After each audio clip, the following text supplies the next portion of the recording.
Jaya Radha Madhava Punya Bihari.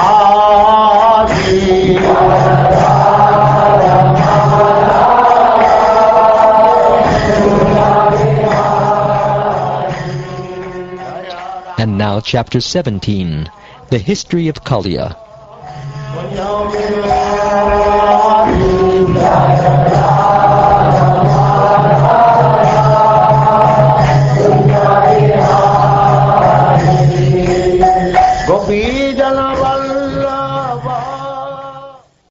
Having thus heard how Lord Krishna chastised Kaliya, King Parikshit inquired, "Why did Kaliya leave Ramanaka Island, the abode of the serpents, and why did Garuda become so antagonistic toward him alone?"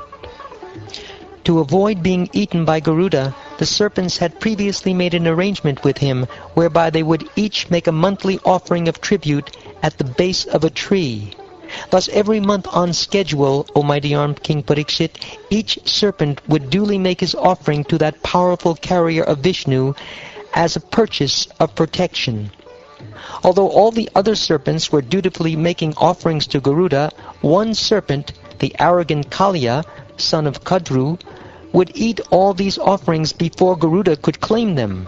Thus Kaliya directly defied the carrier of Lord Vishnu.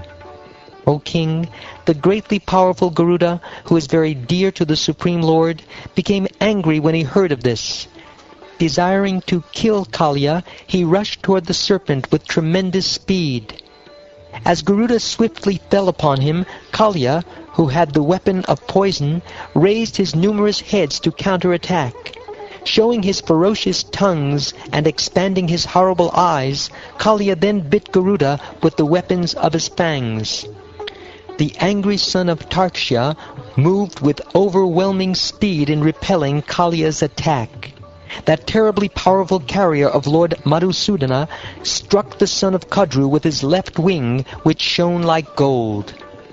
Beaten by Garuda's wing, Kaliya was extremely distraught, and thus he took shelter of a lake adjoining the river Yamuna. Garuda could not enter this lake. Indeed, he could not even approach it. In that very lake, Garuda had once desired to eat a fish, fish being, after all, his normal food. Although forbidden by the sage Sobari, who was meditating there within the water, Garuda took courage and, feeling hungry, seized the fish. Seeing how the unfortunate fish in that lake had become most unhappy at the death of their leader, Sobari uttered the following curse under the impression that he was mercifully acting for the benefit of the lake's residents. He said, "If Garuda ever again enters this lake and eats the fish here, he will immediately lose his life. What I am saying is the truth." Of all the serpents, only Kaliya came to know of this affair, and in fear of Garuda, he took up residence in that Yamuna lake. Later, Lord Krishna drove him out.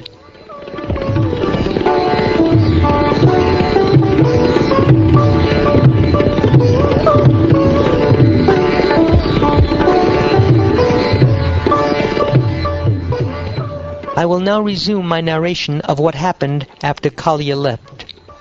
Krishna rose up out of the lake wearing divine garlands, fragrances, and garments, covered with many fine jewels and decorated with gold.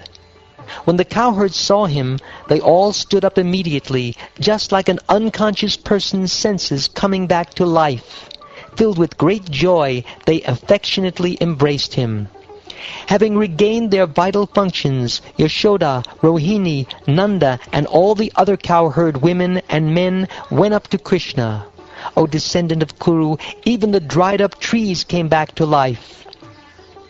Lord Balaram embraced his infallible brother and laughed, knowing well the extent of Krishna's potency.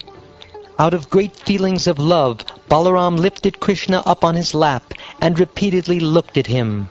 The cows, bulls, and young female calves also achieved the highest pleasure.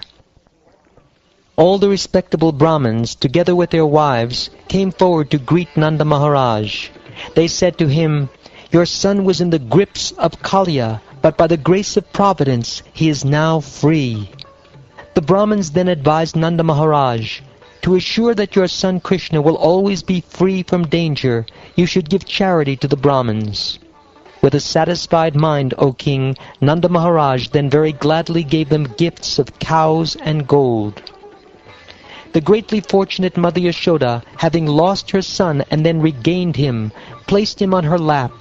That chaste lady cried constant torrents of tears as she repeatedly embraced him. O best of kings, because the residents of Vrindavan were feeling very weak from hunger, thirst, and fatigue, they and the cows spent the night where they were, lying down near the bank of the Kalindi. During the night, while all the people of Vrindavan were asleep, a great fire blazed up within the dry summer forest.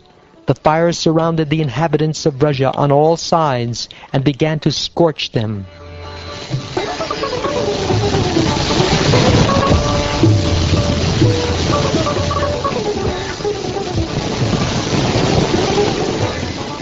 Then the residents of Vrindavan woke up, extremely disturbed by the great fire threatening to burn them.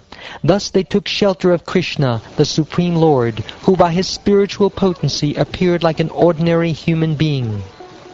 One of them cried out, "Krishna! Krishna! O Lord of all opulence! O Ram, possessor of unlimited power! This most terrible fire is about to devour us, your devotees! O Lord, we are your true friends and devotees. Please protect us from this insurmountable fire of death. We can never give up your lotus feet, which drive away all fear."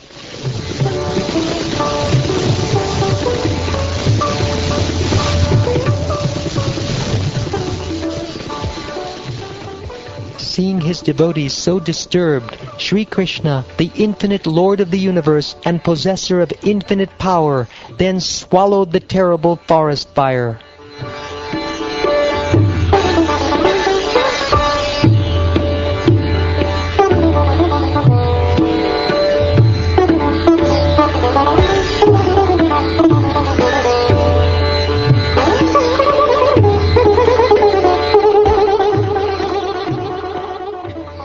Thus ends the 17th chapter of the 10th canto of the Srimad Bhagavatam, entitled The History of Kaliya.